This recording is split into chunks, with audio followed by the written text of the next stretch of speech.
Did you know that this year over 120,000 women will become a mother of a disabled child? What is it like to be a mother of a disabled child? 20 years ago, I found out exactly what it would be like.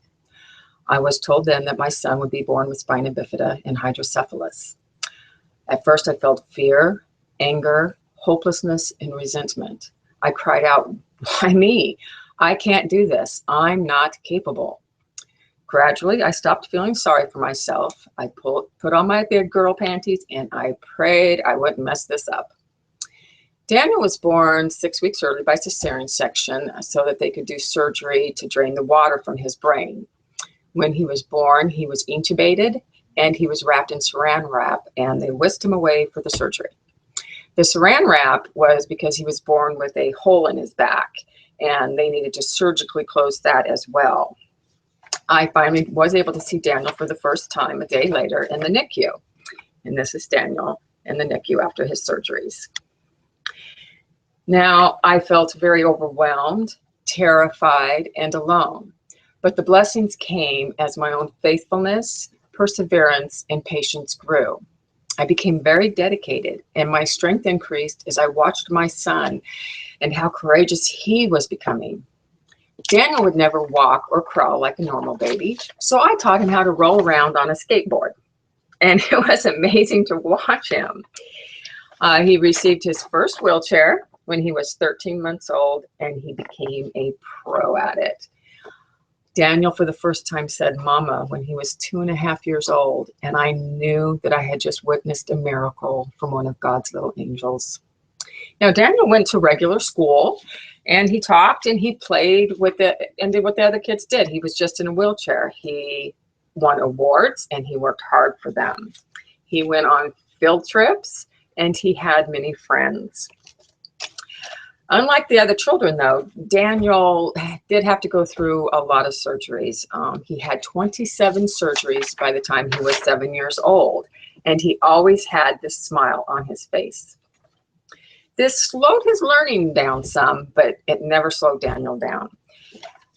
He was also diagnosed with restrictive lung disease, asthma, apnea, scoliosis. He had to have a feeding tube put in when he was 3 years old, and he still has that today. And that is to keep him alive because he can't eat enough to do that. And this is on top of the spina bifida and the hydrocephalus.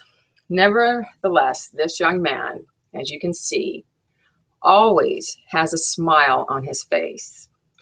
He always has kind words to say to others, and he's always trying to make other people feel good.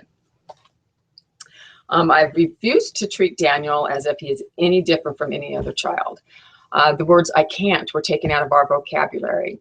He could do anything he set his mind to, and I always taught him that. In doing this, I raised a very awesome young man.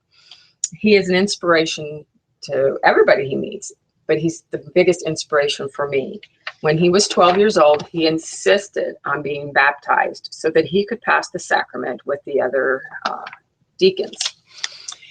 He was in ROTC all 4 years of his high school.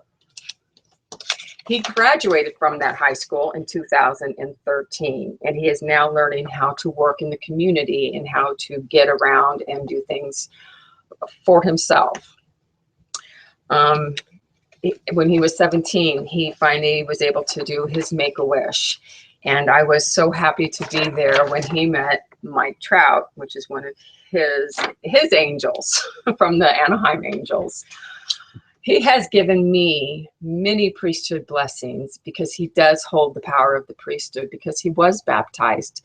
He has given blessings to many people in our ward and in our stake. Being a mother of a disabled child has been a big blessing. I have learned to be happy with what I have, and I have learned to take one day at a time. Everyone should have a passionate cause in life, and mine is being Daniel's mother and his advocate. Don't get me wrong, it's been very hard and it's been really scary at times, but it's always rewarding. I now know that God blessed me and entrusted me with this little child, one of his special children. I have found out what unconditional love is. We have endured 38 surgeries in Daniel's the 20 years that he's been here, and I have been by his side for every one of them. I will always be by his side, cheering for him and being his rock. So, what is it like to be a mother of a disabled child? It's awesome. It's rewarding. It's a blessing. And I know God chose me to raise this child to be the man he is today and to teach him about the gospel.